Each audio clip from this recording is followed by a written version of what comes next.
আসসালামু আলাইকুম, সবাই কেমন আছেন? আশা করি ভালো আছেন। তো আমিও আল্লাহর রহমতে আপনাদের দোয়া ও ভালোবাসায় অনেক ভালো আছি।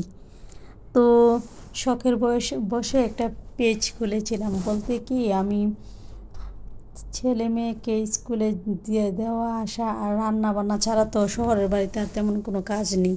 রান্না বান্না, ঘর গোছানো আর ছেলে মেয়েকে সামলানো, এটাই আমাদের কাজ। তো বেশিরভাগ সময় অবসর থাকি, শুয়ে বসে থাকি বলে মেয়ে বলছে, আম্মু তোমাকে একটা পেজ খুলে দেই, তুমি রান্না বান্না করে ভিডিও ছাড়তে পারো। তো প্রথমে ভালোই চলছিল, তো রান্নাবান্না করে একটু একটু করে ভিডিও ছাড়তাম।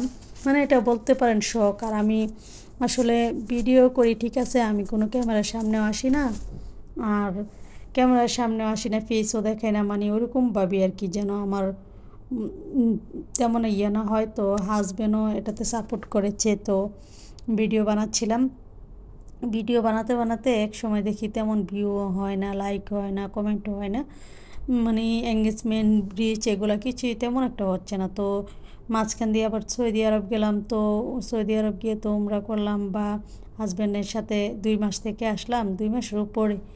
তো আসার সময় হাজব্যান্ডকে বললাম যে আমি পেজ আর চালাবো না, আমি পেজ ডিলিট করে দেবো। তো হাজব্যান্ড অনেক খুশি, বলছে এগুলো দরকার নেই, তুমি পেজ ডিলিট করে দিও। তো বাংলাদেশে যেদিন আসি ওই দিনই মানে সিদ্ধান্ত নিয়েছি যে বাংলাদেশে এসে আর ভিডিও ছাড়বো না, মানে শখে শখে ভিডিও করতাম আর কি। তো ক্যামেরার সামনে তো আসি না, আর পিছও দেখাই না, তো ওইভাবে আশা করি না তেমন ইয়ে হবে। তো তারপরেও মানে মনে মনে ভাবছিলাম কী দরকার শুধু শুধু, তো পেজটা ডিলিট করে দেবো। তো যেদিন বাংলাদেশে আসি তো ওই দিন বিকালবেলায় দেখি আমার ফেসবুকে একটা নোটিফিকেশন এসেছে। তো ফেসবুকে ঢুকে দেখি, পেজে ঢুকে দেখি আমার কন্টেন্ট মনিটাইজেশন এসেছে।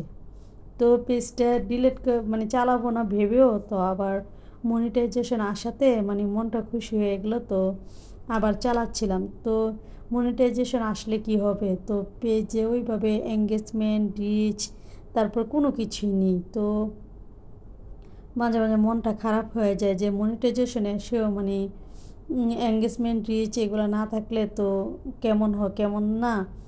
তো যে যতটুকু পারি যে ভালো মানের ভিডিও বানানোর চেষ্টা করি, যতটুকু মানে পারি আর কি, অনেক চেষ্টা করি ভালো মানের ভিডিও বানানোর।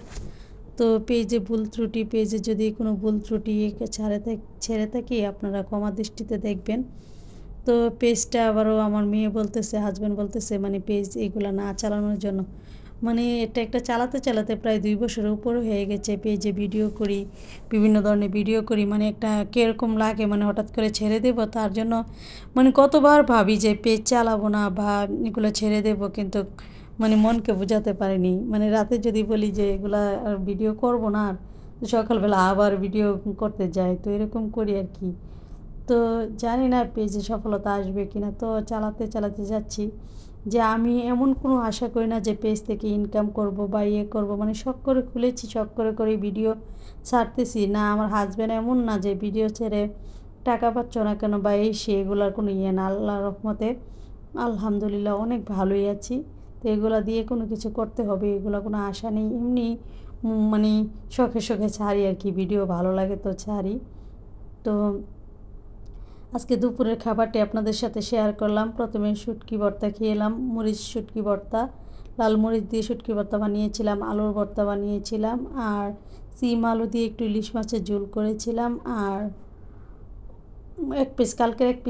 কালকের মুরগির তরকারি ছিল, এক পিস মুরগির তরকারি নিয়ে 1 পিস মুরগির টুকরা নিয়ে নিলাম, আর একটু সাথে ডাল নিয়ে নিলাম, নিয়ে খুব মজা করে খেয়ে নিচ্ছিলাম। তো দুপুরের খাবার আর কি, দুপুরের খাবার ভাত অল্পই নিয়েছি, মানে একটু একটু করে তরকারি যেহেতু ছিল, এগুলা কি হয় আমি না খেলে এগুলো ফালানো যায়, ছেলে মেয়ে যে একটু মন চাইলে খাবে নাই তো না খাবে না, তো আমারই খেতে হয় আর কি। তো আমার ভিডিও ভালো লাগলে লাইক কমেন্ট শেয়ার দিয়ে পাশে থাকবেন, আর আমার জন্য দোয়া করবেন। তো খেতে খেতে আমি আমার ভিডিও শেষ করে নিচ্ছি।